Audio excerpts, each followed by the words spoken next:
श्री स्वामी समर्थ माझ्या यूट्यूब चॅनलमध्ये सर्व स्वयंसेवकांचं हार्दिक हार्दिक स्वागत आहे। मार्गशीर्ष महिन्याचे गुरुवार तुम्ही जर करणार असाल तर दर गुरुवारी तुम्हाला नक्की हे वाचायचं आहे।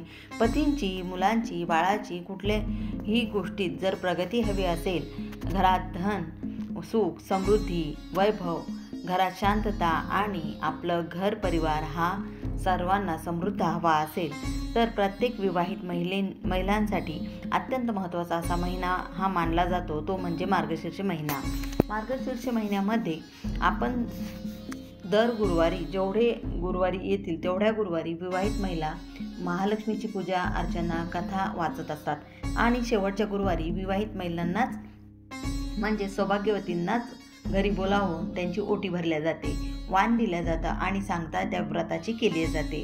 हा पवित्र आणि पावन असा महिना हा 21 नोव्हेंबरपासून सुरू होत आहे आणि 18 तारखेला म्हणजेच 18 डिसेंबर 2025 यावेळेस 4 गुरुवार येणार आहेत आणि या 4ही गुरुवारी तुम्हाला मार्गशीर्ष महिन्याचा गुरुवारचा उपवास करायचाच आहे किंवा ज्यांना शक्य होत असेल त्यांनी करावा व ज्यांना शक्य होत नसेल त्यांनी फक्त पूजा जरी मांडली तरी देखील चालणार आहे।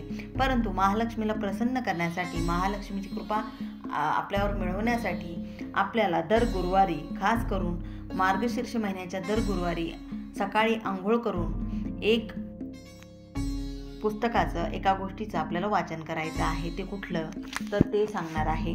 व्हिडिओ पूर्ण बघा म्हणजे तुम्हाला तुमच्या प्रश्नांची उत्तरे नक्की मिळणार आहेत। प्रत्येक महिलेने आंघोळ करून दर गुरुवारी आंघोळ करून सकाळी वाचन करायचं आहे। देवघरासमोर बसून याने तुमच्या घरात धन, वैभव, सुख, समृद्धी, ऐश्वर्य म्हणण्यापेक्षा समाधान नक्की तुम्हाला लाभणार आहे। तुमच्या पतीच्या व्यवसायात असेल, नोकरीत असेल, नक्की प्रगती होणार आहे।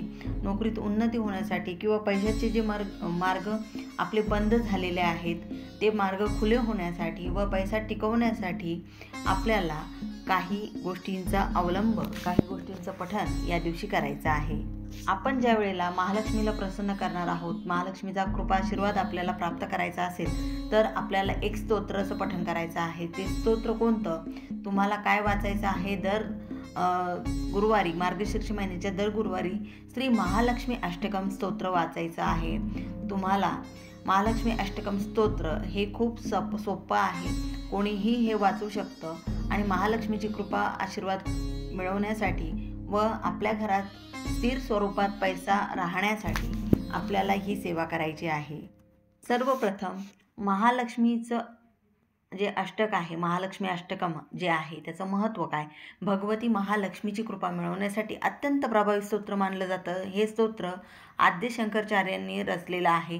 महालक्ष्मी अष्टकममध्ये महालक्ष्मी देवीची 8 रूपं यामध्ये वर्णिलेले आहेत, म्हणून याला अष्टकम म्हणतात आणि धन, संपत्ती, ऐश्वर्य, सुख, सन्मान आणि समृद्धी प्राप्तीसाठी आपल्याला हे स्तोत्र अत्यंत शुभ मानलं जातं। घरातील आर्थिक अडचण असेल ती दूर करण्यासाठी, शांती व सौख्य घरात जर वाढवायचं असेल त्यासाठी या स्तोत्राची नक्की आपल्यासाठी मदत होते। दररोज किंवा शुक्रवारच्या दिवशी किंवा मार्गशीर्ष महिन्याच्या गुरुवारी आपल्याला याचं नक्की पठण करायचं आहे। हे पठण केल्यास देवीची विशेष कृपा आपल्याला प्राप्त होते। महालक्ष्मी अष्टकमचे जर फायदे म्हणायला गेलात तर जीवनात धनप्राप्तीचा मार्ग खुला होतो।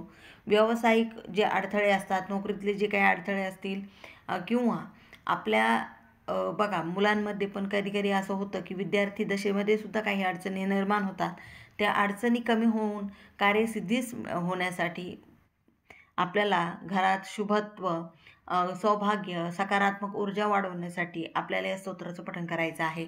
अचानक येणारे आर्थिक संकटापासून देखील संरक्षण आपलं नक्की या स्तोत्रामुळे होतं।